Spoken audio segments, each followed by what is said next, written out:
ಪ್ರಾಣಿ ಎಂದ ಮಾತ್ರಕ್ಕೆ ನಮಗೆ ಹೇಗೆ ಬೇಕೋ ಹಾಗೆ ಅವುಗಳ ಜೊತೆ ವರ್ತಿಸುವ ಅಧಿಕಾರ ನಮಗೆ ನೀಡಿದವರಾರು? ಅವುಗಳಿಗೆ ನಮ್ಮ ತರ ಕೂಗಾಡಿ ಹೊಡೆದಾಡಿ ತನ್ನ ರಕ್ಷಣೆ ಮಾಡಿಕೊಳ್ಳಲು ಸಾಧ್ಯವಿಲ್ಲ ಎಂದ ಮನುಷ್ಯನು ತನ್ನ ನಾಲಿಗೆಯನ್ನು ಸಂತೃಪ್ತಿಗೊಳಿಸೋದಕ್ಕೋಸ್ಕರ ಅವನ ಅತಿಯಾದ ಜ್ಞಾನದಿಂದ ತಯಾರಿಸಿರುವ ಆಧುನಿಕ ಯಂತ್ರಗಳನ್ನ ಬಳಸಿ ಅವುಗಳನ್ನು ಸುಲಭವಾಗಿ ಅಂತ್ಯಗೊಳಿಸುತ್ತಾನೆ. ಭಗವಂತ ನಮಗೆ ಬುದ್ಧಿಶಕ್ತಿಯನ್ನು ನೀಡಿರೋದು ಈ ವಿನಾಶಕ್ಕೋಸ್ಕರವೇ. ಈ ಜೀವಿಗಳಿಗೂ ನಮ್ಮಂತೆ ಆತ್ಮವಿರುತ್ತದೆ, ಕುಟುಂಬ ಮತ್ತು ಜೀವನವಿರುತ್ತದೆ.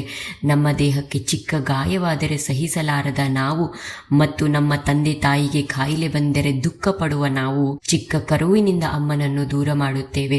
ನಮ್ಮ ಆತ್ಮಕ್ಕೆ ದೇಹಕ್ಕೆ ಹೇಗೆ ಭಯ ಮತ್ತು ನೋವಿನ ಅರಿವಾಗುತ್ತೋ ಅದಕ್ಕೂ ಹೆಚ್ಚು ಈ ಸೂಕ್ಷ್ಮ ಜೀವಿಗಳಿಗಾಗುತ್ತೆ. ಅವರ ಕುಟುಂಬವನ್ನು ನಮಗೆ ಹೇಗೆ ಬೇಕೋ ಹಾಗೆ ನಾಶ ಮಾಡುತ್ತೇವೆ. ಆದರೆ ನಮ್ಮ ಮಕ್ಕಳು, ನಮ್ಮ ಕುಟುಂಬ ಮಾತ್ರ ಎಲ್ಲರೂ ಜೋಪಾನವಾಗಿ ಸಂತೋಷದಿಂದಿರಬೇಕು. ಎಂತಹ ಸ್ವಾರ್ಥ! ಸುಖದಿಂದ ಬದುಕು ಹೋಗು ಎಂದು ಭಗವಂತ ಅವುಗಳಿಗೆ ನಾಳಿನ ಚಿಂತೆಯನ್ನೂ ನೀಡದೆ ಭೂಲೋಕಕ್ಕೆ ಕಳಿಸಿದ. ಅಲ್ಲಿ ಮನುಷ್ಯ ಎಂಬ ಶ್ರೇಷ್ಠ ಜೀವಿ ಇರುತ್ತೆ, ನಿನ್ನನ್ನು ಪ್ರೀತಿಸಲು, ರಕ್ಷಿಸಲು ಎಂದು ಮನುಷ್ಯರ ಮಧ್ಯೆ ಅವುಗಳನ್ನು ಬಿಟ್ಟ.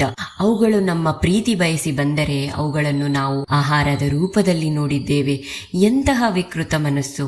ನಮ್ಮ ಪುಟ್ಟ ಮಕ್ಕಳಿಗಿರುವ ಮುಗ್ಧ ಮನಸ್ಸು ಅವುಗಳದು. ದುಃಖದ ಅರಿವೇ ಇಲ್ಲದ ಅವುಗಳಿಗೆ ದುಃಖ ಎಂದರೇನು, ಭಯ ಎಂದರೇನು, ಸಾವು ಹೇಗಿರುತ್ತೆ ಎಂದು ಜೀವಂತವಿದ್ದಾಗಲೇ ಎಲ್ಲವನ್ನೂ ತೋರಿಸಿ ಬಿಡುತ್ತೇವೆ. ಯಾವ ಧರ್ಮಶಾಸ್ತ್ರಗಳಲ್ಲೂ ಹೇಳಿಲ್ಲ ಪ್ರಾಣಿಗಳು ಮನುಷ್ಯನಿಗೆ ಆಹಾರವೆಂದು. ನಮ್ಮಲ್ಲಿ ಎಷ್ಟೋ ತಂದೆ ತಾಯಿಯರು ಧರ್ಮ ಗ್ರಂಥಗಳನ್ನು ಅರಿಯದೆ ಚಿಕ್ಕ ವಯಸ್ಸಿನಿಂದಲೇ ಇದೊಂದು ಆಹಾರ ತಿನ್ನು ಎಂದು ತಮ್ಮ ಮಕ್ಕಳಿಗೆ ಅಭ್ಯಾಸ ಮಾಡಿಸಿರುತ್ತಾರೆ. ಹಾಗಾಗಿ ಕೆಲವರಿಗೆ ಇದು ಎಷ್ಟೋ ವರ್ಷಗಳ ಅಭ್ಯಾಸವಿರುತ್ತದೆ, ಬದಲಾಗಲು ಕಷ್ಟ. ನಮ್ಮ ಕುಟುಂಬಕ್ಕೆ, ನಮ್ಮ ದೇಹಕ್ಕೆ ನೋವಾಗುತ್ತೆ ಅಂದ್ರೆ ನಾವು ಎಂಥದ್ದೇ ಕಷ್ಟಕರ ಕೆಲಸವಾದರೂ ಹೇಗೆ ಮಾಡುತ್ತೇವೋ ಹಾಗೆ ಅವುಗಳು ನಮ್ಮ ಕುಟುಂಬ ಎಂದು ಅವುಗಳ ರಕ್ಷಣೆಗೆ ನಿಲ್ಲೋಣ. ಈ ಮನುಷ್ಯನಿಗೆ ಅಸಾಧ್ಯವಾದದ್ದು ಯಾವುದೂ ಇಲ್ಲ. ಒಂದು ಆತ್ಮದ ದುಃಖಕ್ಕೆ, ಒದ್ದಾಟಕ್ಕೆ ನಾವು ಕಾರಣವಾದರೆ ನಮ್ಮ ಆತ್ಮ ಎಂದಿಗೂ ಶಾಂತಿ ಹೊಂದಲು ಸಾಧ್ಯವಿಲ್ಲ. ನಮ್ಮ ನಾಲಿಗೆ ತೃಪ್ತಿಗಿಂತ ಆತ್ಮದ ತೃಪ್ತಿ ದೊಡ್ಡದು. ನಾಲಿಗೆ ರುಚಿಗಿಂತ ಆತ್ಮದ ಆನಂದದ ರುಚಿ ಅತ್ಯಂತ ದೊಡ್ಡದು. ಆ ರುಚಿಯನ್ನು ಸವಿಯೋ ಪ್ರಯತ್ನ ಮಾಡೋಣ. ಬದಲಾಗೋ ಪ್ರಯತ್ನ ಮಾಡಿ.